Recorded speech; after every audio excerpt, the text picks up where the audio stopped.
All right, what are you two doing out here, and what's in the bag? Sitting in the park, man, not bothering anybody. Yeah, well, I asked what's in the bag. Go ahead and tell me. It's not your business. It is. Now, you see this taser in one hand, cuffs in the other? Last chance. Give me the bag. You haven't done anything. You can't just... Officer Ryan Caldwell, a rookie cop with 8 months on the force and a pattern of making arrests without probable cause, was patrolling Riverside Park when he saw two black men sitting on a bench minding their own business. And despite having no legal reason to approach them, Caldwell watched them for 15 minutes waiting for them to do something suspicious.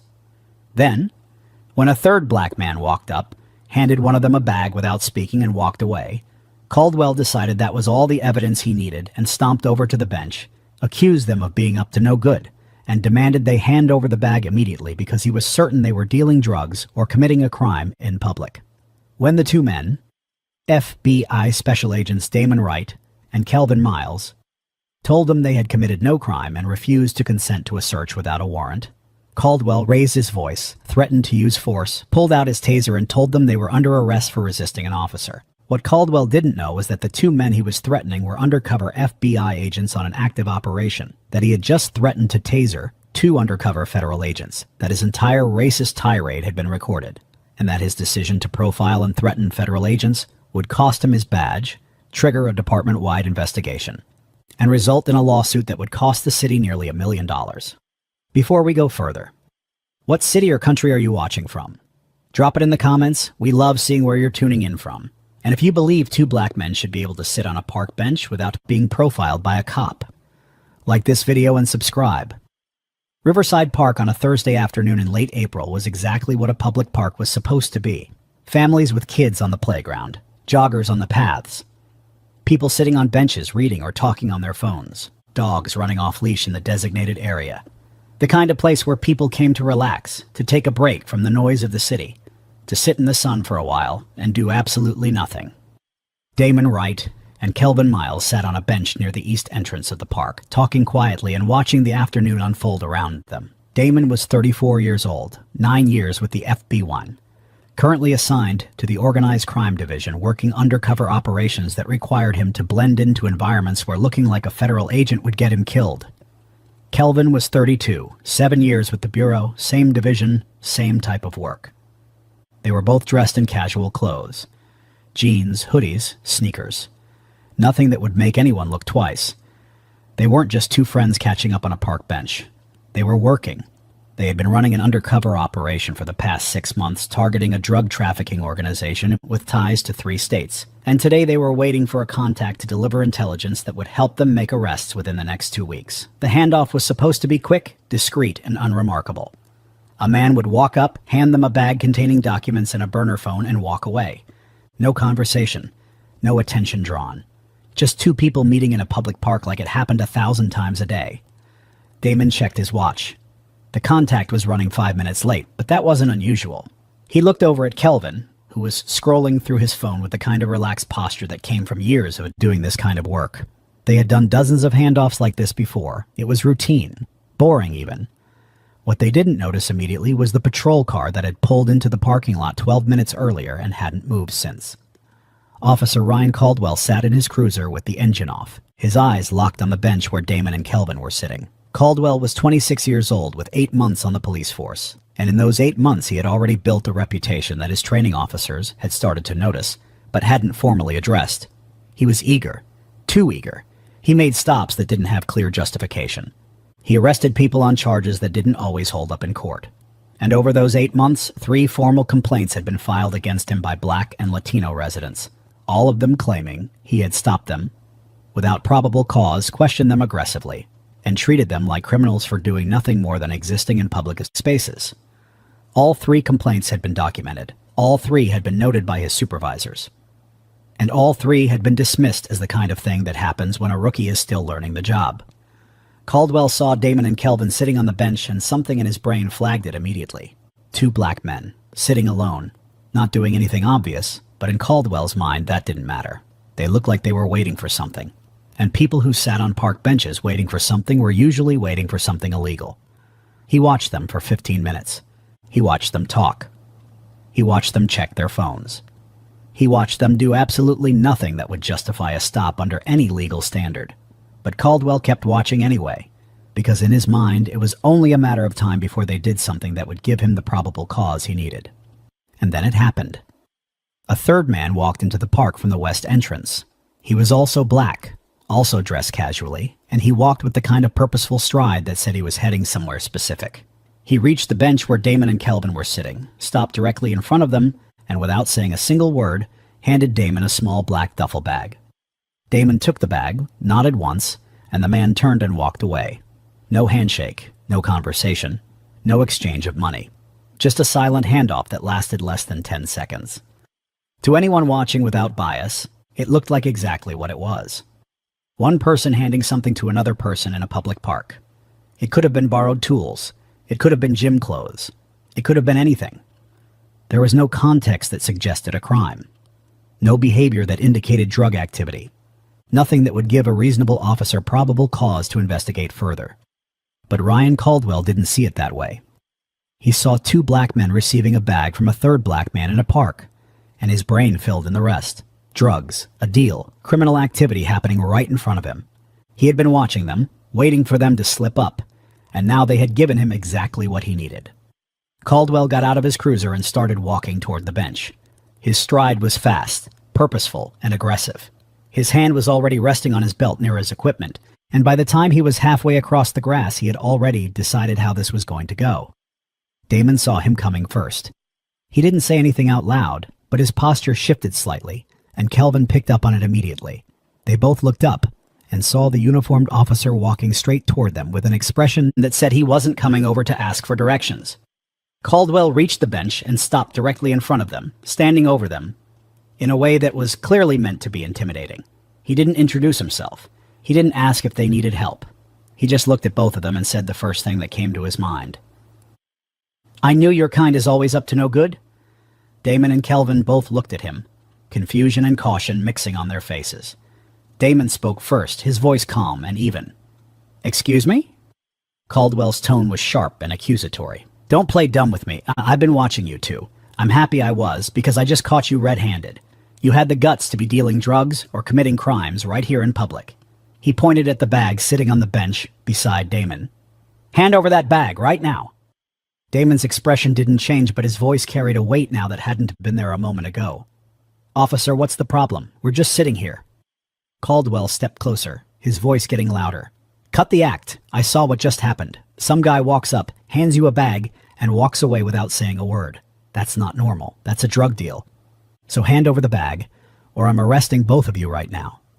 Kelvin spoke up, his tone still calm, but firm. "We haven't committed any crime.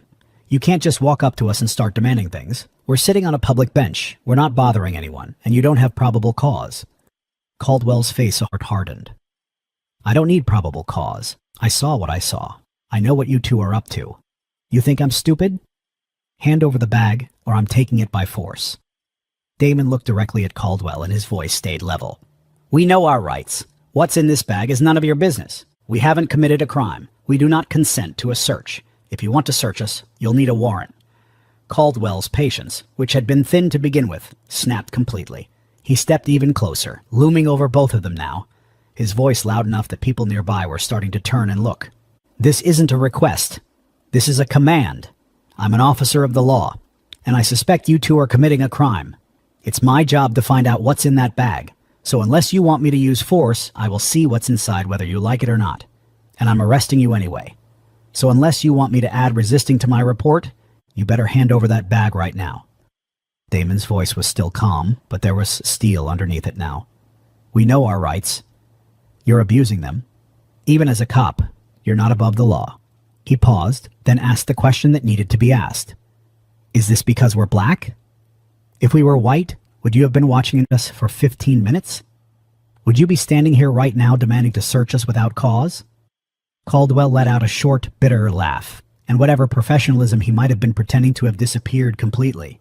"That doesn't matter. All that matters is you guys are black. And after all, that's all your kind do anyway." The words hung in the air for a moment, undeniable and recorded. Kelvin's voice was quiet but sharp.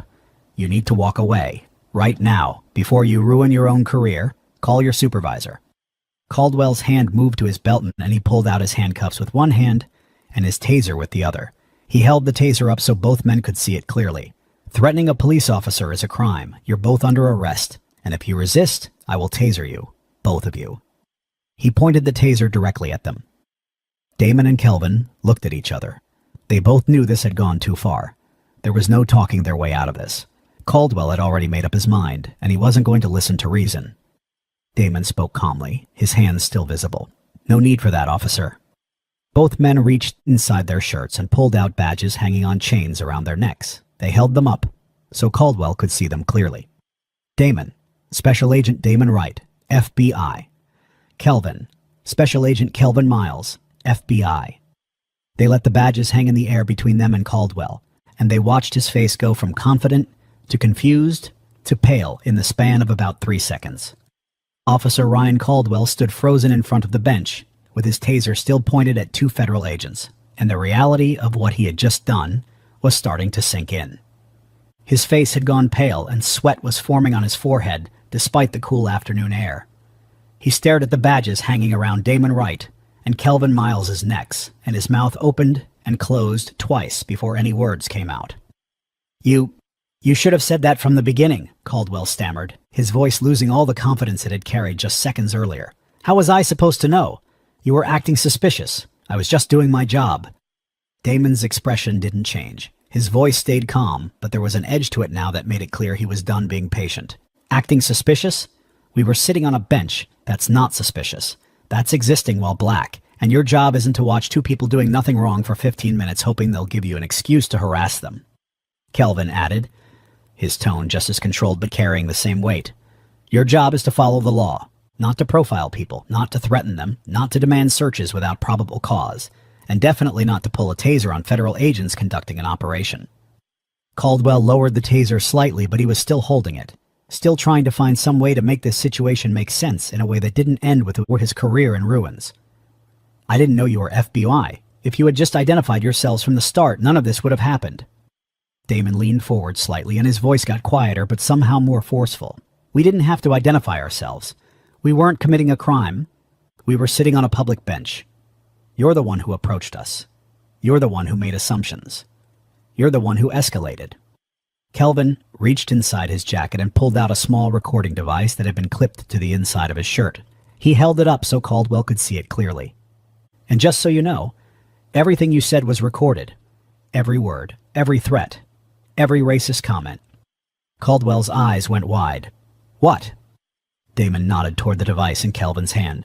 "You said, and I quote, 'I knew your kind is always up to no good.' You said, 'All that matters is you guys are black, and after all, that's all your kind do.' You threatened to taser us. You demanded to search materials related to a federal investigation. You violated our Fourth Amendment rights, and all of it is on tape."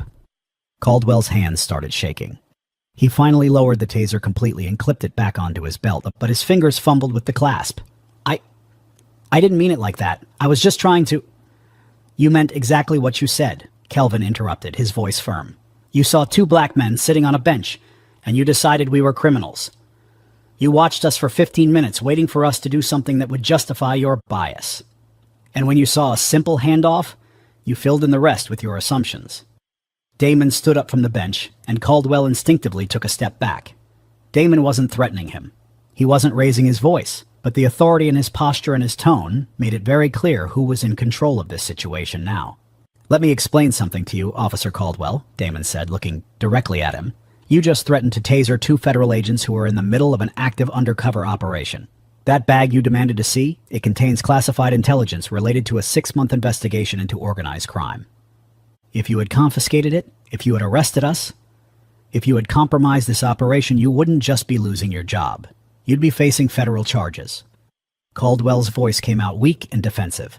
"I was just doing my job. I didn't know—" "Your job," Kelvin said, standing up now as well, "is not to profile people based on the color of their skin. Your job is not to make up probable cause where none exists. Your job is not to threaten people with violence because they refused an unlawful search." Damon pulled out his phone. "Now, unless we're being detained, you need to clear out of our space. Immediately." Caldwell looked like he wanted to say something else, maybe apologize, maybe try one more time to explain himself, but the expressions on both agents' faces told him there was nothing he could say that would make this better. Am I being detained?" Caldwell asked quietly. "No," Damon said, "but you will be hearing from us and from our supervisor." And from your department's Internal Affairs Division. Now leave. Caldwell nodded quickly, turned, and started walking back toward his patrol car. His steps were fast, almost stumbling, and his hands were still shaking as he got into the driver's seat. He sat there for a moment, staring at the steering wheel, before finally starting the engine and pulling out of the parking lot. Damon and Kelvin sat back down on the bench and watched him drive away. Neither of them said anything for a moment. Then Kelvin let out a long breath and shook his head. "That was close," Kelvin said quietly. Damon nodded. "Too close. If he had actually arrested us, if he had taken this bag, the whole operation could have been blown." Kelvin looked at the recording device still in his hand. "At least we got everything on tape." Damon pulled out his phone again and dialed a number. It rang twice before a voice answered. "This is Supervisory Special Agent Harding." "Sir, it's Agent Wright. We just had an incident at the drop site. A local cop approached us, accused us of dealing drugs, threatened us with a taser, and attempted to search classified materials. We identified ourselves as FBI and he backed off. But we need to file a formal complaint. This needs to be on record." There was a pause on the other end, and then Harding's voice came back sharp and focused. "He threatened you with a taser? On an active op?" "Yes, sir. And he made it very clear that he was targeting us because we're black. We have the entire interaction recorded." "Send me the recording immediately, and file a complaint with his department. I want this documented at every level." "What's his name?" "Officer Ryan Caldwell. Patrol officer. Looks like a rookie." "I'll handle it from here. Are you compromised?" "No, sir. The operation is still intact. We have the materials." "Good. Finish the op, but I want that complaint filed today." Damon ended the call and looked at Kelvin. "Harding's pissed." "He should be," Kelvin said. "We almost got arrested by a racist rookie cop on a federal operation." Damon stood up, picked up the black duffel bag and slung it over his shoulder. "Let's get this back to the office, and then we're filing that complaint." They walked out of Riverside Park together, and by the time they reached their car, Damon had already started drafting the formal complaint in his head. Officer Ryan Caldwell's 8-month career was about to come to an end. Damon Wrighton and Kelvin Miles walked into the FBI field office 2 hours after the incident at Riverside Park, and the first thing they did was go straight to Supervisory Special Agent Marcus Harding's office. Harding was already waiting for them, sitting behind his desk with his arms crossed and an expression on his face that said he had spent the last 2 hours getting angrier with every minute that passed. "Close the door," Harding said as soon as they walked in. Damon closed it behind them, and both agents sat down in the chairs across from Harding's desk. Kelvin pulled out the recording device and placed it on the desk between them. Harding looked at it for a moment, then looked up at both of them. "Walk me through it. Everything." Damon started from the beginning. He explained that they had been sitting on the bench waiting for the contact to arrive for the scheduled handoff. He explained that they had noticed a patrol car in the parking lot but hadn't thought much of it because cops drove it through the park all the time. He explained that the contact had arrived, handed them the bag containing the intelligence documents and the burner phone, and left without incident. And then he explained that Officer Ryan Caldwell had approached them within seconds of the handoff, accused them of dealing drugs, and demanded they hand over the bag. Kelvin picked up from there. He explained that they had told Caldwell they hadn't committed any crime, that they had refused to consent to a search, and that Caldwell had escalated immediately. He explained that Caldwell had raised his voice, threatened to use force, and pulled out his taser. He explained that Caldwell had made it explicitly clear that he was targeting them because they were black. Harding listened without interrupting. When they finished, he reached for the recording device and pressed play. The recording started with Caldwell's voice, loud and aggressive. "I knew your kind is always up to no good." Harding's jaw tightened. The recording continued. Damon's voice, calm and questioning. "Excuse me?" Caldwell's response, accusatory and certain. "Don't play dumb with me. I've been watching you two. I just caught you red-handed." Harding leaned forward, his eyes locked on the device. The conversation played out in full. Caldwell demanding the bag. Damon and Kelvin refusing. Caldwell escalating. The moment when Damon asked if this was because they were black, and then Caldwell's response, clear and undeniable. "That doesn't matter. All that matters is you guys are black. And after all, that's all your kind do anyway." Harding's hand curled into a fist on the desk.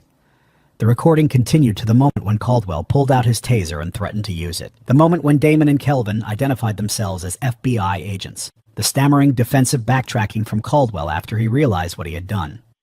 When the recording ended, Harding sat back in his chair and stared at the ceiling for a long moment. Then he looked back at Damon and Kelvin. He threatened to taser 2 federal agents on an active undercover operation because he saw 2 black men sitting on a bench and decided they were criminals, Harding said slowly, his voice tight with controlled anger. And he admitted on tape that he was profiling you based on race. Damon nodded. Yes, sir. Harding picked up his phone and dialed a number.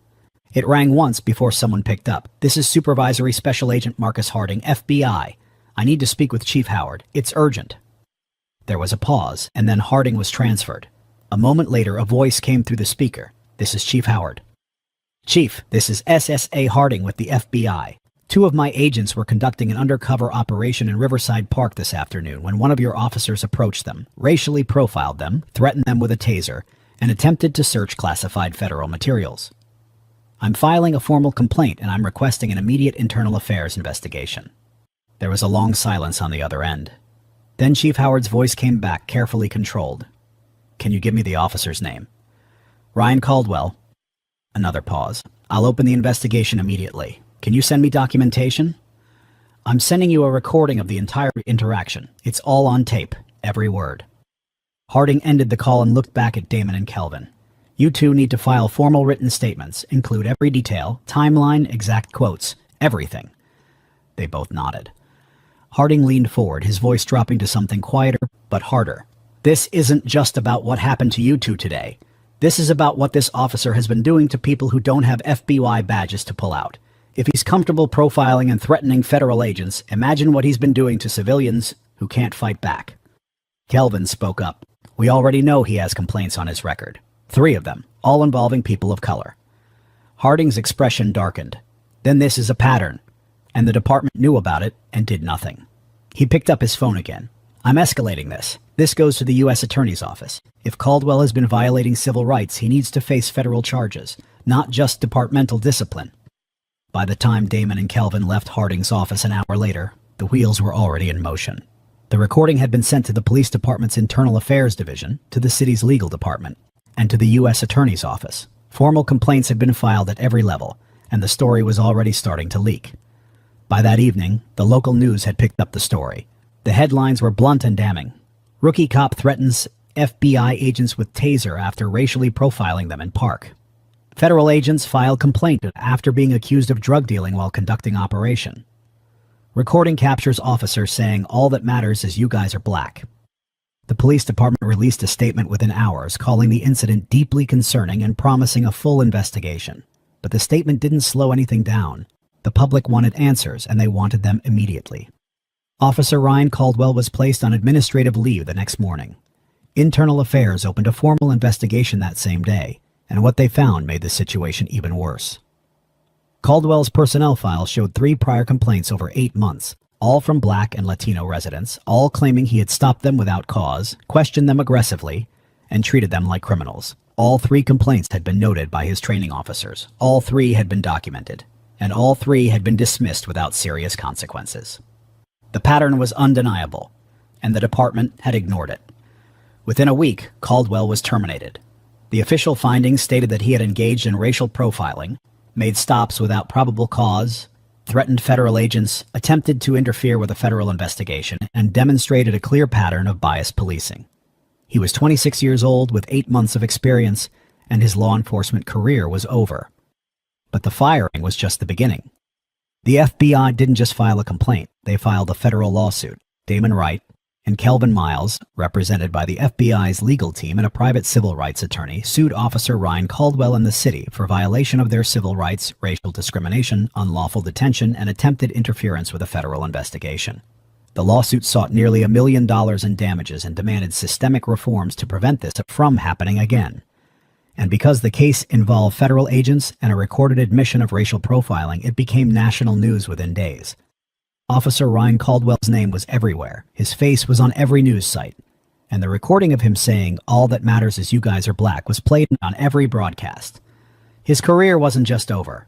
His reputation was destroyed, and his name would be permanently tied to one of the most clear-cut examples of racial profiling ever caught on tape.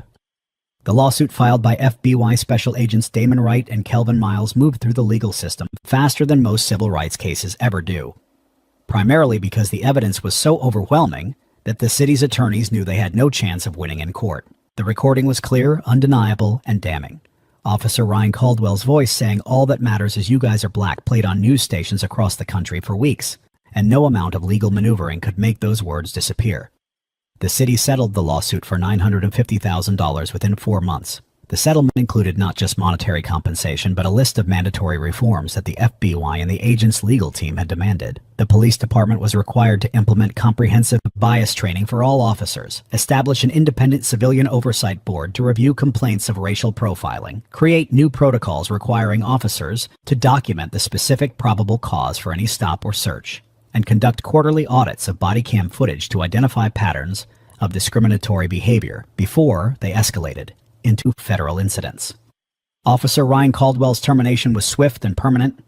He was fired 3 weeks after the incident, and his law enforcement certification was revoked by the state. At 26 years old, after just 8 months on the job, his career in law enforcement was over.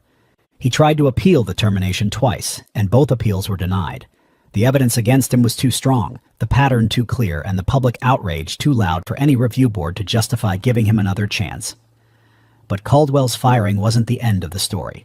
The internal affairs investigation that followed his termination uncovered something even more troubling. When investigators reviewed the complaint records for the entire department, they found that Caldwell wasn't the only officer with a pattern of stops without probable cause targeting communities of color. 5 other officers had similar complaint histories. Multiple documented incidents, all involving Black and Latino residents, all claiming the same behavior. The department had the complaints on file. Supervisors had noted them, and nothing had been done to address the pattern until the FBI forced their hand. Those 5 officers were placed on administrative leave pending further investigation. 2 of them were eventually terminated. 3 were reassigned to administrative duties and required to complete additional training before being allowed back on patrol. The department's failure to act on documented complaints became a central part of the FBI's case, and it was one of the main reasons the settlement amount was so high. The case became a landmark example used in law enforcement training programs across the country. The recording of Caldwell's interaction with Agents Wright and Miles is now played in police academies and civil rights workshops as a clear demonstration of what racial profiling looks like, how quickly bias can escalate into rights violations, and why patterns of complaints must be taken seriously before they result in federal lawsuits. Damon Wright and Kelvin Miles continued their work with the FBI. The undercover operation they were conducting at Riverside Park was completed successfully 2 weeks after the incident, and the intelligence they received into that bag led to the arrest of 11 individuals involved in an interstate drug trafficking network. Both agents received commendations for their work, and both have used their experience with Caldwell to advocate for better training and accountability in local law enforcement agencies that work alongside federal operations. Officer Ryan Caldwell's life after his termination has been difficult. He has not been able to find work in law enforcement anywhere in the country. Background checks always reveal the reason for his firing, and the viral recording ensures that his name is permanently associated with racial profiling. He attempted to work in private security, but was let go after 2 months when clients recognized his name and requested he be removed. He now works in retail for near minimum wage, and every job application he fills out requires him to explain why he was terminated from his previous position. 5 years later, the reforms implemented as part of the settlement are still in place. The Independent Oversight Board reviews every complaint of racial profiling, and officers with patterns of stops without probable cause are now flagged and required to undergo retraining or face suspension. Bodycam footage is audited quarterly, and supervisors are held accountable for failing to address documented complaints. The changes haven't eliminated racial profiling in the department, but they have created a system where officers like Ryan Caldwell can't operate unchecked for months while complaints pile up in their personnel files. The case also had a broader impact. The U.S. Attorney's Office used it as the foundation for a review of policing practices in the city, and the Department of Justice issued new guidance on preventing racial profiling in jurisdictions that receive federal funding. The settlement and the reforms that followed became a model that other cities pointed to when implementing their own accountability measures. The lesson was expensive and public. 2 federal agents sitting on a park bench should never be profiled, threatened, and nearly arrested for the color of their skin. A badge does not grant permission to ignore the Constitution, and patterns of racial profiling have consequences that go far beyond one officer's career. They cost cities millions of dollars, they destroy public trust, and they expose departments to federal oversight that could have been avoided if supervisors had acted on complaints the first time instead of waiting for the FBI to force their hand. If this story reminded you that racial profiling doesn't just harm civilians, it can threaten federal operations and cost cities millions, share it. What reforms do you think every police department needs to prevent officers from profiling people without consequence? Drop your answer in the comments.